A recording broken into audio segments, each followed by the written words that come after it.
Al Falah university आ चुकी है और उससे जुड़ी हुई 9 कंपनियां भी अब रडार पर आ चुकी है। 9 कंपनियों से जुड़े सभी लोगों के घरों, दफ्तरों की अब जांच की जा रही है। जांच का दायरा बढ़ता जा रहा है। कंपनियों के फाइनेंस, एडमिनिस्ट्रेशन से जुड़े लोगों की भी जांच की जा रही है। यानी एक तरीके से जो भी लोग अल-फलाह यूनिवर्सिटी के संपर्क में रहे हैं उन सभी की जांच हो रही है, ताकि ये पता लगाया जा सके कि कौन कौन है जो कि इस व्हाइट कॉलर टेरर मॉड्यूल के अंदर जुड़ा हुआ है या उनके संपर्क में भी आया है, क्योंकि जो भी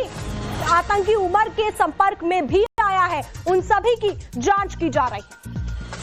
बम धमाकों के बाद से Al Falah university, Al Falah group, Al Falah trust जो है लगातार स्कैन में है और इसी को लेकर लगातार ईडी की सुबह 5 बजे से 25 अलग अलग इलाकों में रेड जारी है, जिसमें सबसे प्रमुख तौर पर 9 शेल कंपनियों के नाम है जो कि अल-फलाह ट्रस्ट के अंतर्गत रजिस्टर्ड है, जिनका हेडक्वार्टर दिल्ली के ओखला इलाके में जामिया नगर के अंदर स्थित है। फिलहाल मैं तस्वीरों के जरिए आपको दिखाते चलूं कि यह है वो अल-फलाह यूनिवर्सिटी जिसके जो डॉक्टर्स हैं वो इस पूरे घटनाक्रम के अंदर दिल्ली बम धमाकों को अंजाम देने की दिशा में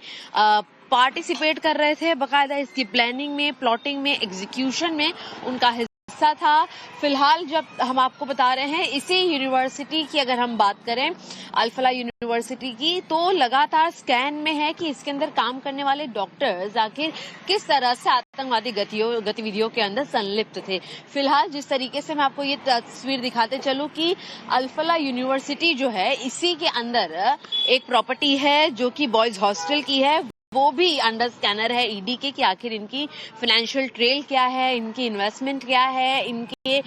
जो एचआर रिकॉर्ड्स हैं वो कहीं ना कहीं कम है, मिसिंग है। जो एक बेसिक मिनिमल सैलरी होती है सिर्फ वही बैंक खातों में जाती है, उसके अलावा अन्य जो पेमेंट्स होती हैं वो किस मोड में होती है, इसकी जानकारी ईडी इकट्ठा करने की कोशिश कर रही है कि आखिर फंडिंग इस पूरे के पूरे अल-फलाह ट्रस्ट को कहां से आती है। इसकी जो 9 कंपनियां हैं मैं उसकी आपको बात बताते चलूं, जो कि जावेद अहमद सिद्दीकी से जुड़ी हुई हैं, जिसमें Al Falah developers private limited, Al Falah medical research foundation, Al Falah industrial research foundation, Al Falah education service private limited, MJH developers private limited, Al Falah investment जो कि सबसे पुरानी कंपनी है, 1992 में शुरू हुई थी, जिसके बाद Al Falah software private limited, Al Falah energies private limited और तरबिया एजुकेशन फाउंडेशन जो है यह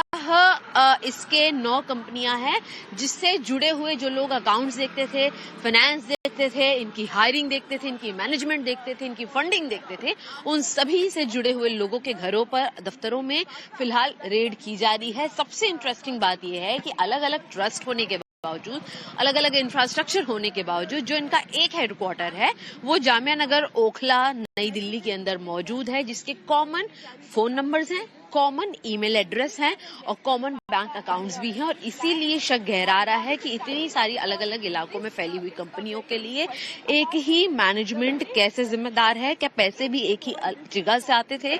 या इनकी मनी ट्रेल क्या है। इसको लेकर 25 जगहों पर फिलहाल ईडी की रेड जारी है। देखना यह होगा कि आखिर ये यूनिवर्सिटी किस तरीके से आतंकवाद के गढ़ के तौर पर जो स्टैब्लिश हुई है उससे कई अन्य जो लिंक्स हैं आतंकवादियों से, उनका खुलासा होता है। हरिंद्र चौधरी के साथ शिवानी मिश्रा, टाइम्स ऑफ भारत के लिए।